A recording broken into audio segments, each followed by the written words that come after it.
On behalf of the Center for European Studies, I'd like to thank you so much for joining us for this interesting film discussion. My name is Allison Haskins, and I'm the outreach coordinator for the center. I will be moderating the discussion tonight. I've actually lived in Germany for a few years before, specifically in Bavaria, so I really enjoyed the movie, especially the character of Stefan, and I can't wait for an awesome event. I hope you all enjoyed the film as well, and we're really looking forward to tonight's engaging discussion.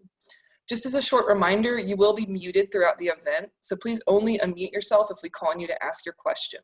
We welcome any questions you have. Please send them in the chat at any time, and we will get to them during the Q&A. The chat will be sent directly to the host. We are recording tonight's event. It will only capture the speakers. However, if you'd rather have us read your question for you as opposed to being called on and reading your question yourself, please do notate that when you write us in the chat. Tonight's film panel has been generously funded by the 2020 Campus Weeks Building Tomorrow initiative of the German Embassy. We'd like to thank them for their wonderful support. We have one more Campus Weeks event left this semester. On November 13th, we will have a panel on Germany's leadership in the EU, a look at Germany's EU presidency, its response to COVID-19, and its role in the fight against racism. Please visit our website for details. We'd love to see you there. So without further ado, I will get started with our discussion on the film Datsche. I'd like to first introduce our wonderful panelists. First off, we have Dr. Priscilla Layne. Priscilla Layne is the Associate Professor of German in the Department of German and Slavic Languages and Literatures, and Adjunct Associate Professor of African American, and Diaspora Studies at the University of North Carolina, Chapel Hill. Professor Layne has guest lectured at Tübingen University and at the University of Bremen. Professor Layne focuses on sci-fi, cinema, and Black culture in Germany and Europe. Her first book, White Rebels in Black, German Appropriations of Black Popular Culture, was published in 2018 by the University of Michigan Press. She is also the co-editor of the volume Rebellion and Revolution, Defiance in German Language, History, and Art. She is currently working on a monograph, Out of This World, Afro-German Afrofuturism, and she held a fellowship at the American Academy in Berlin in fall 2018. She has published articles on German film, literature, translation, and music in German Studies Review, The Woman in German Yearbook, and Colloquia Germanica. Professor Layne is on the board of German Studies, the German Studies Association and Vice President of the American Association of Teachers of German. We also have Professor Dominic Nyhuis. He's our visiting DAAD Professor of Political Science at the University of North Carolina, Chapel Hill. Professor Nyhuis received his PhD from the University of Mannheim for a project on the link between district preferences and candidate communication in German elections. His research on European and German politics focuses on party politics, legislatures, and subnational politics. With a background in quantitative methods, he's particularly interested in how the digital transformation changes research practices in the social sciences. To this end, he's worked on the automated collection of large-scale web data, as well as tools for the analysis of text and video data. Professor Nyhuis currently teaches undergraduate European studies and political science majors, as well as students in the Transatlantic Master's Program. Thank you both for being with us tonight. Priscilla, I'd like to start with you and your opening remarks on the film. Okay, thank you, Allison. Thank you, everybody, for joining us. And I definitely want to thank the Center for European Studies and our sponsors for this opportunity. I hadn't heard of this film, so I'm grateful for the opportunity to have watched it. I'd like to start with some reflections on the film's title and its setting, and then end with a critique on its approach to discussing racism. So Datsche is a word that was imported into German from Russian, typically meaning a small summer cottage. Its equivalent in German might be the Schrebergarten, which were made very popular in the 19th century when Germans were living in big cities and tenement apartments and needed a way to spend more time in nature for their mental and physical well-being. The physician and teacher Daniel Gottlob Moritz Schreber popularized the idea of having a small garden plot and green spaces in and around the city. In the aftermath of World War II, these spaces also became important as a means of providing food security, which is discussed briefly in the film. And if you take a train through Berlin today, you'll still see many of these gardens. The garden in the film is allegedly located in Potsdam, which is on the eastern outskirts of Berlin and the former German Democratic Republic, or East Germany. For some, these gardens have become the epitome of German kitsch. As you can see from the opening shots of the film, the demographics of these gardens tend to skew older. Residents often display a German flag on their property or line their fences with garden gnomes. But although the garden in the film is in Potsdam, which is not very diverse, many Schrebergartens today are now in neighborhoods with large immigrant populations, like the district of Wedding in the northern part of Berlin. In fact, a black female friend of mine, who is originally from Canada but has lived in Germany for over a decade, owns such a garden in Wedding, and she goes there to unwind, but also makes it accessible to other black female friends who need to get away from the stress of the city. It's become a little space of black resistance, so to speak, and demonstrates how black people and people of color in Germany are changing what it means to be German and how it looks like to be German. I've also spent some time in my in-laws' Schrebergarten in Brandenburg, which is also beyond the city limits. And while I've had very friendly encounters with the neighbors, I've also attracted curious stares as my son and I bike through the neighborhood. So I find it significant that the filmmaker chose this location for this intercultural encounter that we're seeing. So moving on to my thoughts about the film specifically, I was initially optimistic about the film's approach to thematizing the issue of refugees in Germany by combining such opposites as the characters of Val and Adam. Val seems to be the quintessential easygoing American, in the imagination of many Germans, who's not used to roughing it. Adam is the refugee who has had to learn to survive with whatever circumstances he finds himself in. Their relationship seems very genuine. Val reveals himself to be rather naive about the seriousness of Adam's situation, and Val's kind yet naive attitude towards Adam's situation is perhaps something many viewers can relate to. Viewers who are sympathetic towards refugees, towards their plight, but maybe don't know how to help exactly. Basing these characters off also allows the film to highlight the issue of privilege. Who has it, who doesn't, and who is aware of these differences.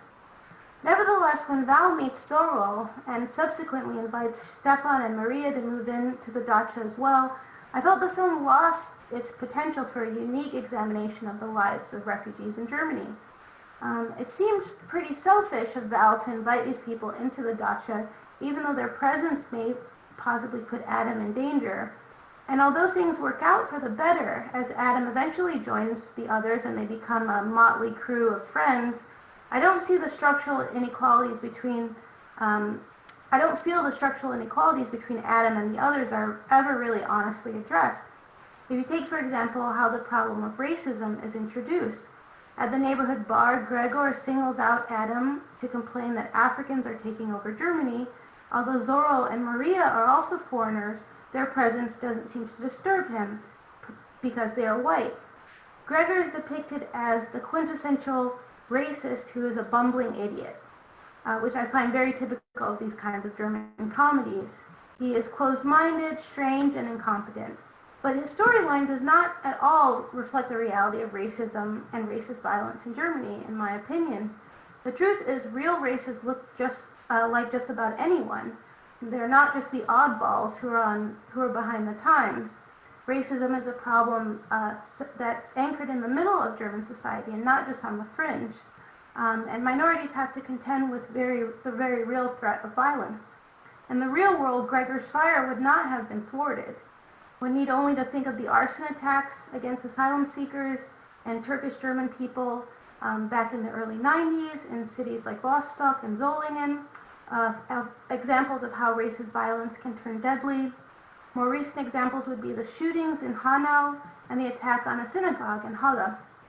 One of the only, in my opinion, one of the most honest portrayals of this kind of violence was done by an Iranian-German director, Burhan Krobani, who dramatized the arson attack in Rostock in his film We Are Young, We Are Strong. Thus, as promising as I found the beginning of Datsche and the subtle ways it pokes fun at German provincialism, I worry that its lighthearted attitude towards the problem of racism and privilege just covers up the real problems Germany is facing. From my experience, these kinds of comedies that stress how we're all the same and can't we all just get along are very appealing to a white German liberal audience, But Adam's heart-wrenching confession that he watched his son die during his migration journey is simply swept under the rug. It becomes a unique anecdote that makes his character sympathetic rather than an opportunity to discuss the larger political issues at stake. Maria steals money from Adam, the most vulnerable of the group, and can return it without any consequences. Not even Gregor must face any consequences for his attempted arson attack. And in the end, Adam disappears as abruptly as he appeared in Val's life. His presence helped make Val's summer more enjoyable, and he helped transform the Datsche from a rundown shed into a warm home, but we get no resolution for what will happen to him. And thus, I had to think of the stereotype that we use in film studies of the magical Negro. In the case of Adam, he simply appears and disappears when he's no longer needed, and his problems remain only his own. So that's all my remarks. Thank you. Thank you so much, Priscilla. You raised some really interesting points, and I can't wait till we can kind of discuss them further. I'm going to throw it over to Dominic now to make his opening remarks. Yes, thank you. I mean, thank you for having me. I should preface my comments by saying that I'm vastly less qualified to be on this panel than Priscilla. So, you know, I mean, anything I say is really more of an afterthought here. I do agree with everything that Priscilla has said. I will say a lot of what she said kind of also came to my mind. I will also say, you know, when you mention these attacks in the 90s, I mean, we've seen, you know, attacks on the homes of refugees, even in the post-2015 period. So it's not like this is something that's not happening right now. So really, I think my biggest concern with the movie, and I think this is something that you clearly mentioned, is that it has a very positive attitude towards, you know, sort of contemporary German society. I will also say that the film, it's clearly set in Berlin. I mean, it's sort of supposedly set in Potsdam, but I agree that the aesthetics, you know, the laundromat, the visitors, you know, the bar, I mean, all of that is clearly Berlin, or sort of the you know, say charitably, a big city environment, and where just attitudes are plausibly a little more open to diversity, open to, it's just, there's a very, you know, hospitable atmosphere in this film. And I think this is, you know, it doesn't generalize too well. You know, if you go to the more rural parts, if you go to, especially to East Germany, I mean, you see the rise of the right-wing populist party there. So, you know, then you really question to what extent is that movie in any way generalizable.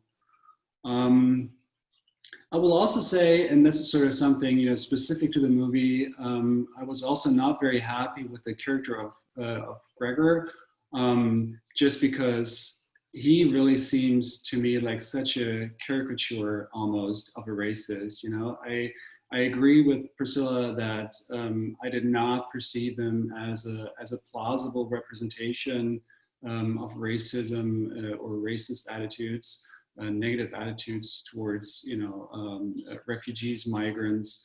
In real life, you know, we find people with racist attitudes to be much more sort of, and I would say more so in Germany than in the US, for example. I think people with these kinds of attitudes, they're more likely to sort of, you know, keep this to themselves. They know to keep this to themselves. They might hold these attitudes, but they will keep it to themselves. And we know from research, you know, using these survey tools, that, you know, there are these attitudes, but people don't voice them. And I think Gregor does a disservice in showing this, just because, you know, he's open about it in the bar when he sort of calls out the group. Then I really think he's just not a good representation of that in contemporary Germany. And that's really all sort of the views I want to sort of you know, give right now, and then I'd be happy to sort of talk with you about the movie. Great, thank you so much, Dominic. All right, so we're going to start our discussion. I have a few questions I've already prepared that I'll pose to the panelists now, but I would like to invite everyone right now, if you have any questions, to go ahead and start sending them in the chat. And we'll go through them and try and get to as many as we can. But I kind of like to start with one question. You guys both touched on this a little bit, but I want to pull up a specific scene that happens in the inn. Val is talking with Adam, and they both talk about what they think of Germany. And Val mentions, well, you know, my mother used to tell me it was full of fascists, but, you know, I'm kind of seeing it differently now. And he asks Adam, hey, Adam, why did you choose Germany? He says, well, I think it had promise. Do you think the film supports their thoughts, these thoughts they're having on Germany?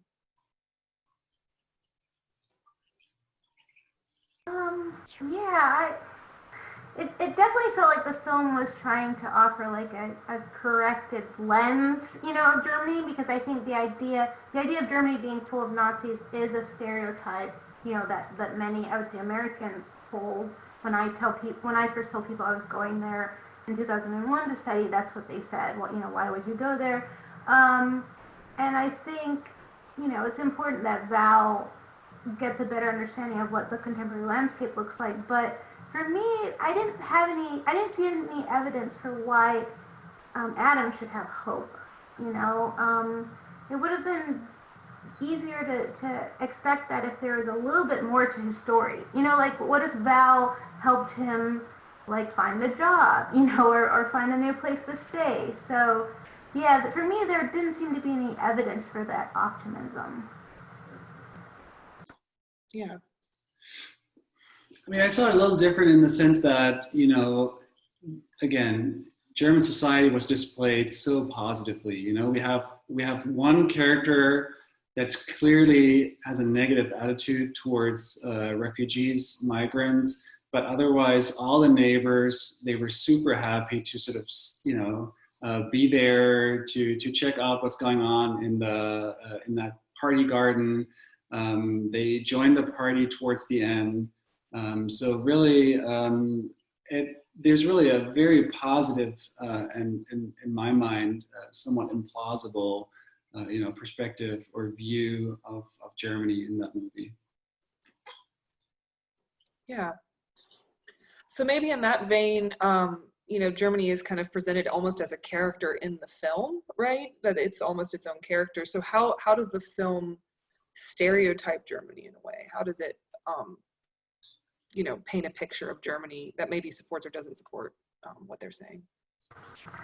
Yeah, the film definitely made me chuckle, you know, the first 5 or 10 minutes of the film, because, you know, with Val arriving and then someone yelling at him about his suitcase, I was like, yes, this is Germany. As soon as you get there, someone is yelling at you about something.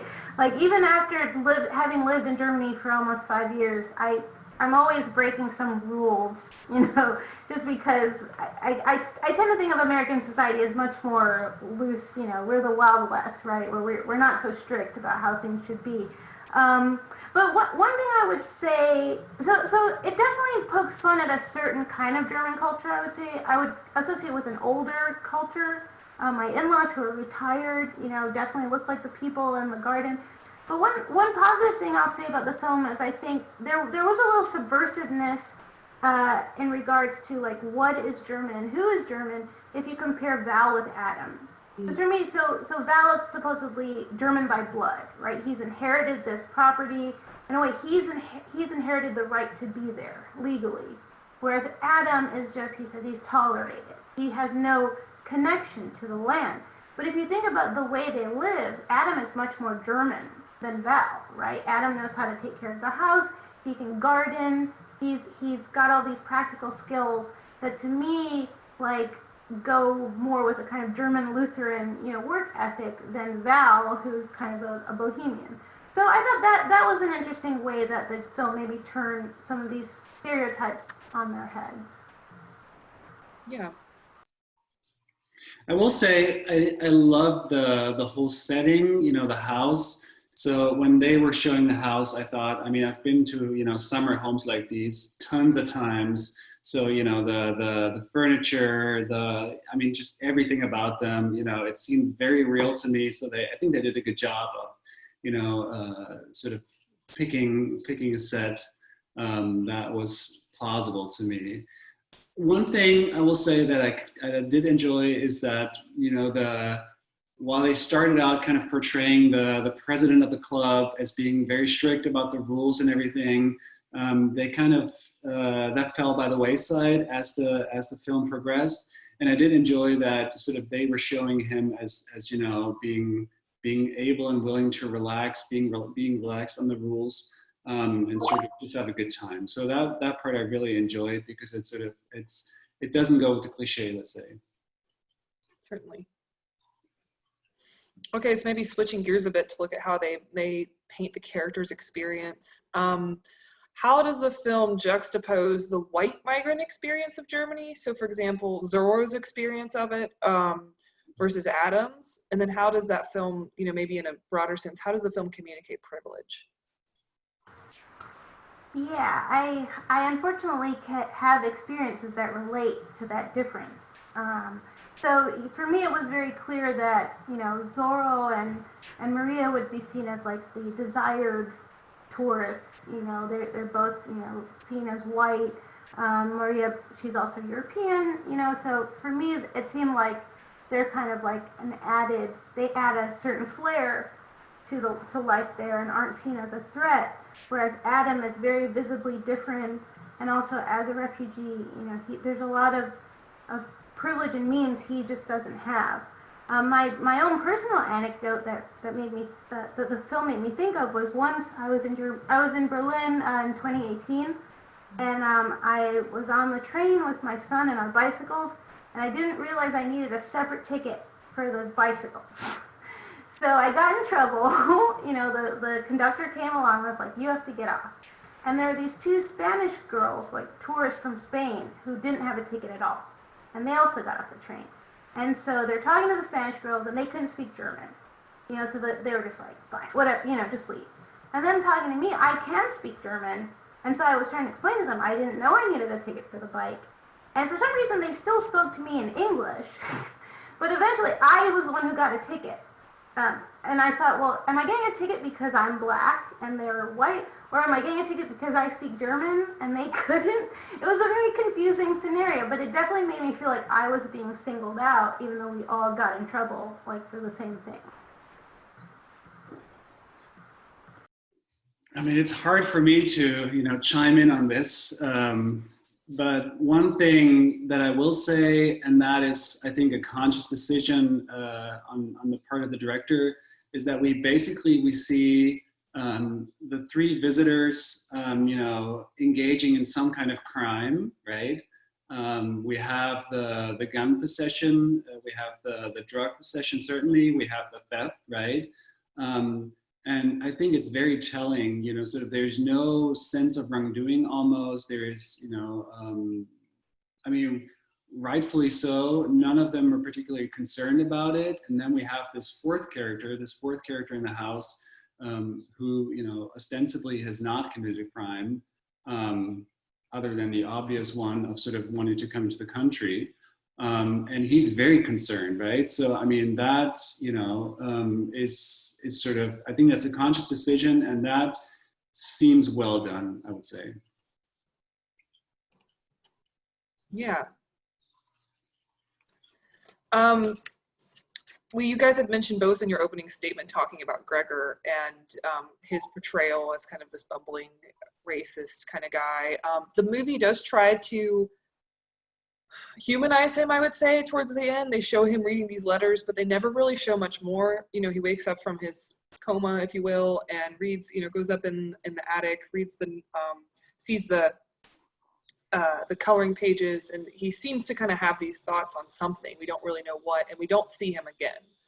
So what do you guys think? Like, how do you read that? What happens to Gregor?